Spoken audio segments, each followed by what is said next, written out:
Hello students, দেখো এখন দেব public স্কুলে প্রতিটা স্কুলে সেকেন্ড তোমাদের ইউনিট টেস্ট চলছে। তো আমি কয়েকটা ইম্পর্ট্যান্ট কোয়েশ্চেন নিয়ে এসেছি যেগুলো তোমাদের পরীক্ষাতে আসার সম্ভাবনা আছে। ইভেন সেগুলো শুধু তোমাদের ইউনিট টেস্টের জন্য না, যেটা সেকেন্ড সামেটিভ এক্সাম হবে সেটাতেও আসার অনেক চান্স আছে। সেরকমভাবে কোয়েশ্চেনগুলো বানানো হয়েছে।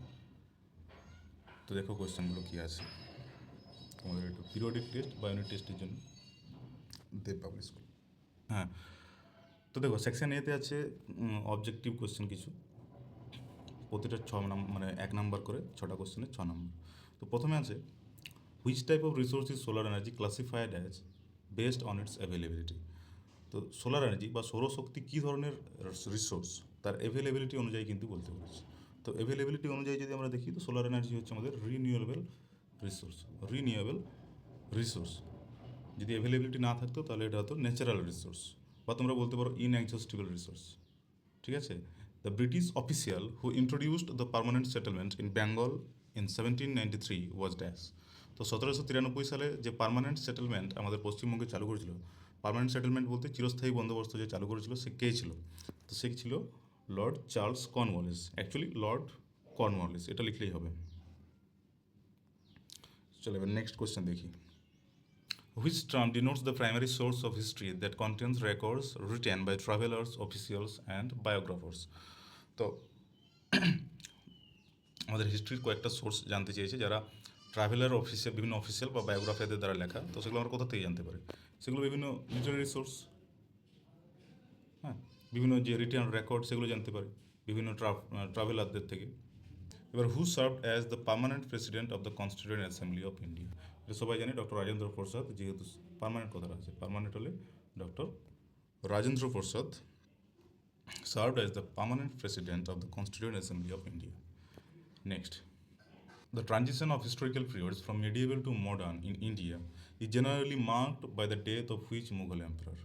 মেডিয়েভেল থেকে মডার্ন যাওয়ার অ্যাকচুয়ালি যে সময়টাকে, যে ট্রানজিশন পিরিয়ডটা আছে, সেটা কোন রাজা মারা যাওয়ার পরের সময়টাকে বলা হয়েছে?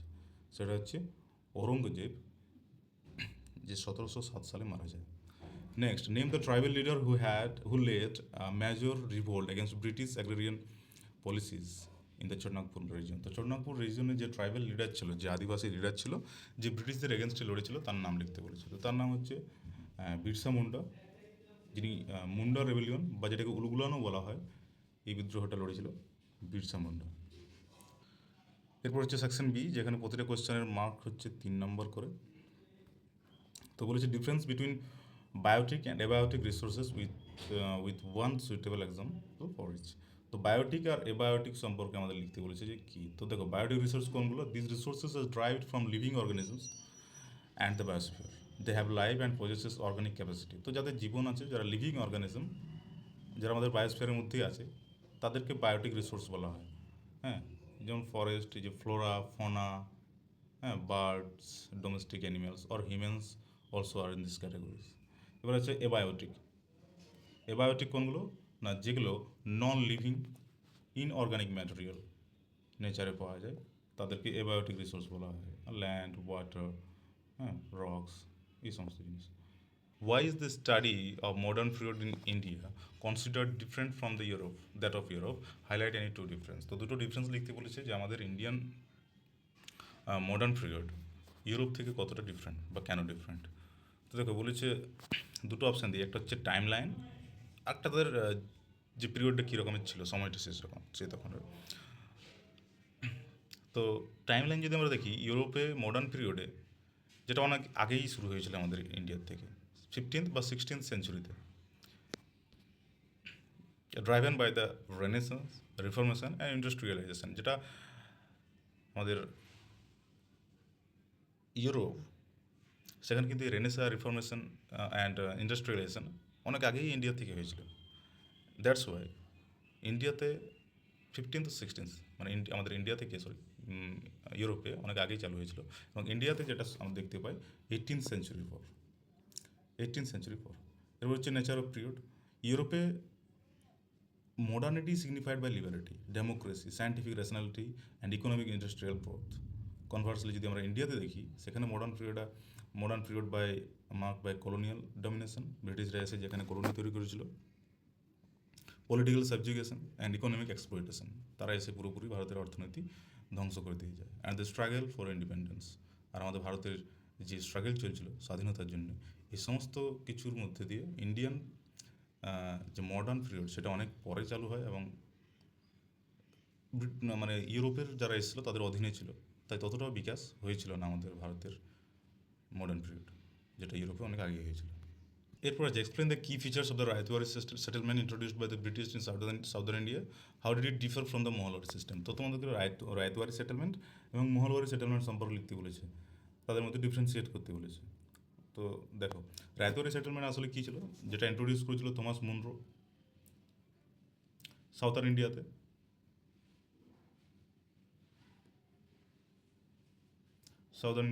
দি system established a direct revenue agreement between the British government and the individual cultivator. মানে কাল্টিভেটর বা রায়টস, এই কথার অর্থ হচ্ছে কাল্টিভেটর, রায়টস বা যারা কাল্টিভেটর ছিল, যারা চাষি ছিল, তাদের থেকে ডাইরেক্ট ট্যাক্স নেওয়া হতো, মানে ব্রিটিশরা তাদের কাছ থেকে ডাইরেক্ট ট্যাক্স নিত, মাঝে কোনো জমিদার কোনো থাকতো না।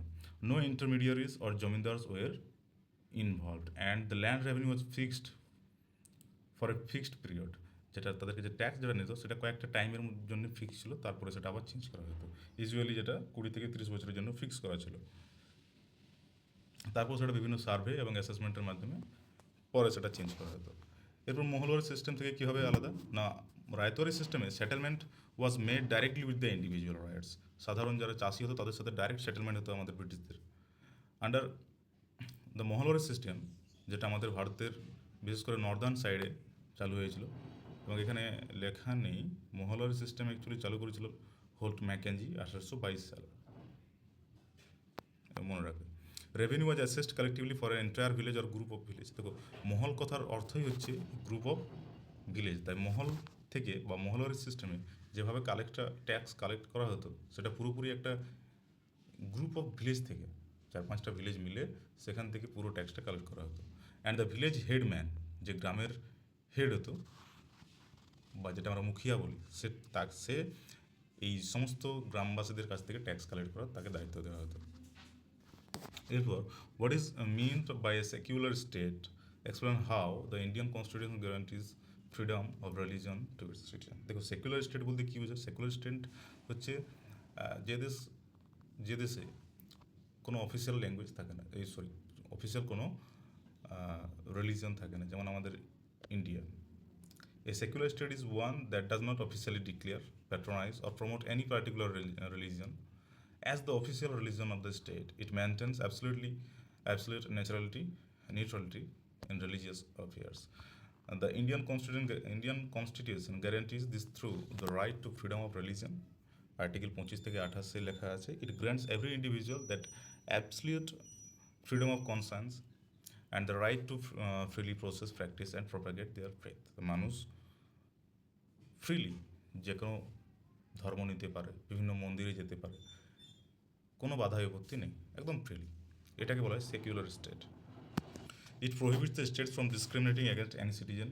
কোনো ডিসক্রিমিনেটিং নেই, ডিসক্রিমিনেটিং মানে হচ্ছে বৈষম্যতা, কোনো ধর্ম সম্পর্কে যেন বৈষম্যতা না থাকে। State funded education institutes can't impact force religion station, এবং কোনো মানুষকে কোনো রিলিজিয়ানে ফোর্স করতে পারবে না। That is the secular state, and our India is a secular state. Now move to the section C part. তো সেকশন সি, এখানে লং কোশ্চেন আমরা দেখব, যেখানে প্রতিটা কোশ্চেন মার্ক হবে 5 নাম্বার করে। Human resources R the most vital resource for the development of Annie Nations. তো যেগুলো হিউম্যান রিসোর্স, সেই রিসোর্সগুলো হচ্ছে কোনো নেশনকে ডেভেলপ করার জন্য দায়ী। এই যে লাইনটা আছে এটাকে জাস্টিফাই করতে বলেছে, by explaining how human skill and technology convert a natural material into a valuable source.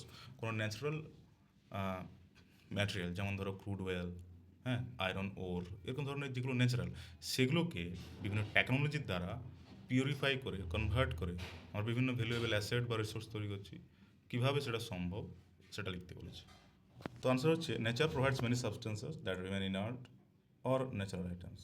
তো প্রকৃতি থেকে আমরা যেগুলো পাই, যেগুলো ন্যাচারাল আইটেম হিসেবে থেকে যায়, until human involvement brings them value. যতক্ষণ না পর্যন্ত মানুষ সেটাতে ইনভলভ হচ্ছে, আর মানুষ ইনভলভ হওয়ার পরেই সেটা নিয়ে এসে পরিশোধন করে তারপরেই সেটা নতুন কোনো অ্যাসেট তৈরি করে যেটা আমরা ইউজ করতে পারি।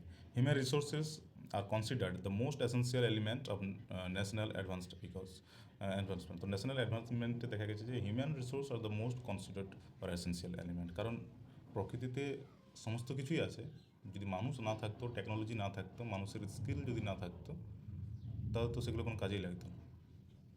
হ্যাঁ, তো দেখো, প্রথমে আছে ভ্যালু ক্রিয়েশন মানুষের ইন্টেলিজেন্স দ্বারা। তো এই natural substance becomes a resource.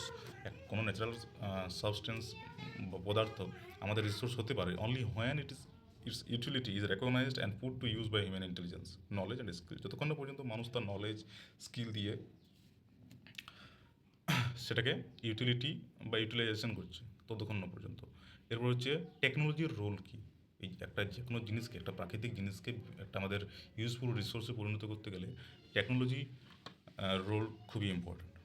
তো technology is the application of human knowledge to create tools or methods. যেমন মোবাইল অ্যাপ্লিকেশন আমরা বিভিন্ন কাজে ব্যবহার করি, same as that technology is like an application. For example, যেমন ক্রুড অর আয়রন ওয়েল, যেটা এখানে লেখা iron ore, lying beneath the ground was merely or unutilised material until human skills and technology extracted it. তো দেখো, crude oil বা iron ওর যেটা বললাম মাটির তলাতে থাকে, যতক্ষণ না পর্যন্ত মানুষ এটাকে ইউটিলাইজ করছে, বার করছে বিভিন্ন টেকনোলজির সাহায্যে, যতক্ষণ না পর্যন্ত এটা পরিশোধন করছে, ততক্ষণ না পর্যন্ত এটা আমাদের ইউজ নয়। And transform it into heavy machinery, Bridges and transport infrastructure. তো এই সকল কাজে তারপর সেগুলো ট্রান্সফার করে আমরা ব্যবহার করছি, তবেই সেটা গিয়ে আমাদের কাজে লাগছে। তাই বিভিন্ন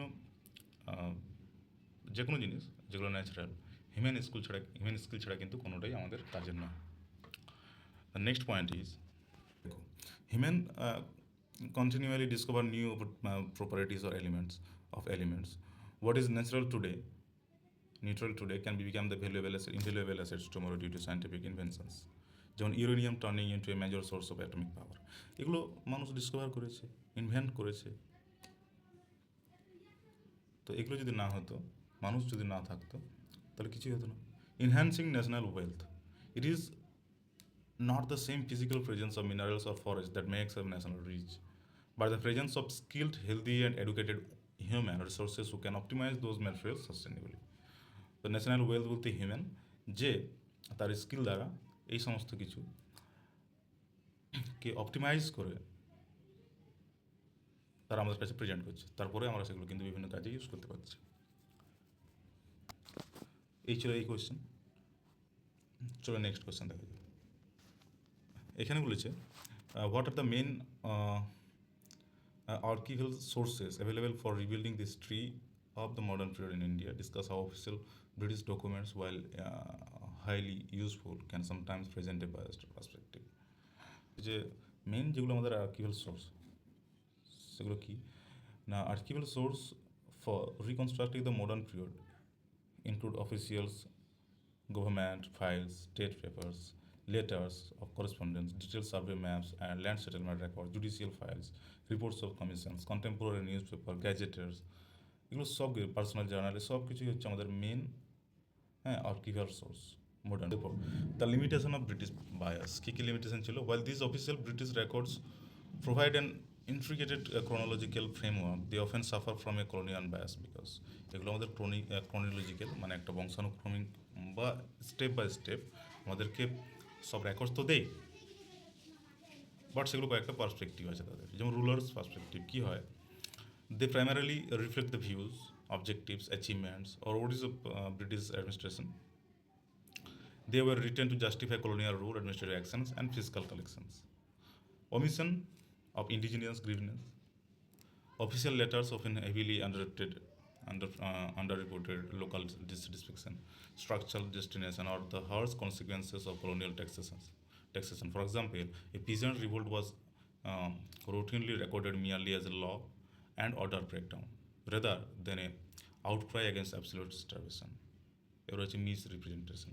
Tribal communities and nationalist freedom fighters were frequently labeled as criminals, bandits, or lawbreakers. এদেরকে এরকম ধরনের বলা হতো, hiding their true socio-political motives. Therefore, these records must be cross-referenced with non-official indigenous literature, diaries, or local oral narratives. এই যে সহজ ভাষাতে এই অ্যান্সারগুলো আছে, পিডিএফ তোমরা এই পিডিএফটা পুরো অ্যান্সার শিটটা তোমরা পেয়ে যাবে আমাদের হোয়াটসঅ্যাপ চ্যানেলে। সেখানে গিয়ে অবশ্যই যারা যারা চাও গিয়ে দেখতে পারো, ডিসক্রিপশনে লিঙ্ক দিয়ে দেবো।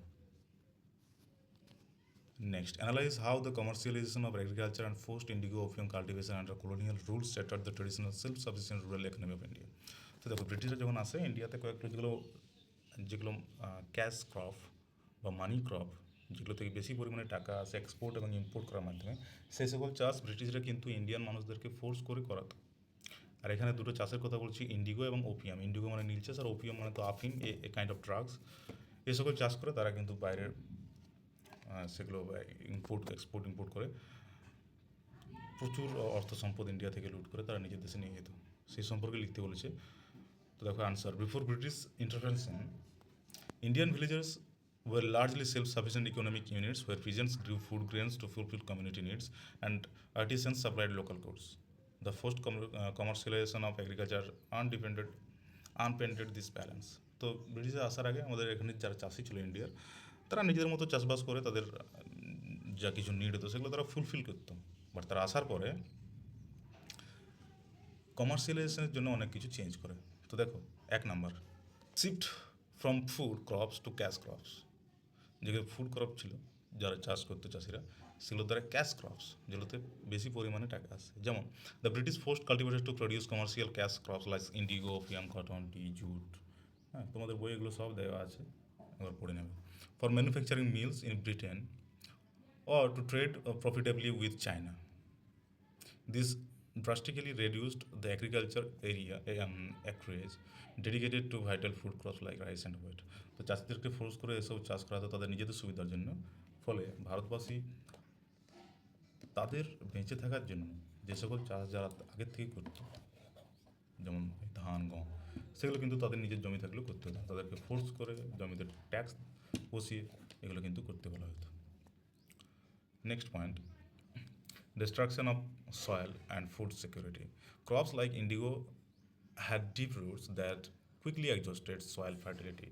এই সকল চাষের যেটা আমাদের রুটস হয়, যেটা অনেক ডিপ যায়, ফলে মাটির যে গুণগত মান সেটা নষ্ট হয়ে যায়, living the land unfit for growing staple grains letter.